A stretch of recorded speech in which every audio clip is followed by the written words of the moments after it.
Today's devotional is Find Rest in God's Provision, and it helps you to discover the importance of resting in God's provision and trusting Him with your work. We turn to Hebrews chapter 4 and verses 8 to 11.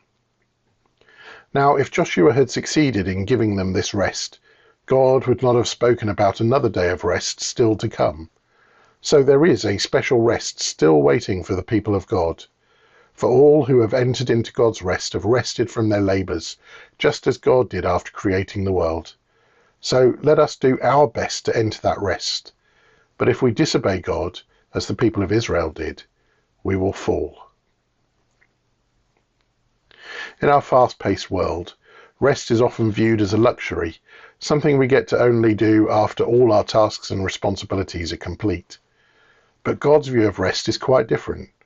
He invites us to enter his rest not after everything is done, but right in the middle of our busy lives.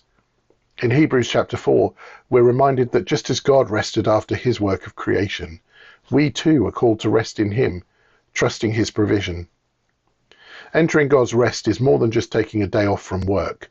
It's about trusting God is in control. When we rest, we're making a statement of faith, that the world doesn't depend solely on our efforts. We're declaring God is our provider, and we don't have to earn his love or approval through endless striving. This is the true meaning of Sabbath, a time to stop, to reflect, and to recognize God is working even when we are not. In a culture that celebrates busyness and productivity, it can be hard to embrace rest. We may feel guilty for not doing enough or anxious about all that still needs to be done. But Jesus offers us a different way. He says, "Come to me, all you who are weary and carry heavy burdens, and I will give you rest." True rest comes not from finishing all our tasks, but from coming to Jesus and trusting in his provision. Finding rest in God's provision may look different for each person. For some, it might mean setting aside one day a week to completely unplug and focus on worship, reflection, and family. For others, it could mean learning to say no to certain obligations and trusting God to take care of the rest. Resting in God's provision isn't about laziness. It's about acknowledging our strength and success ultimately coming from him, not from our constant efforts.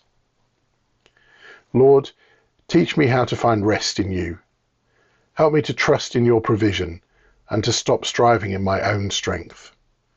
As I set a time aside to rest, renew my spirit and remind me you are my provider in all things.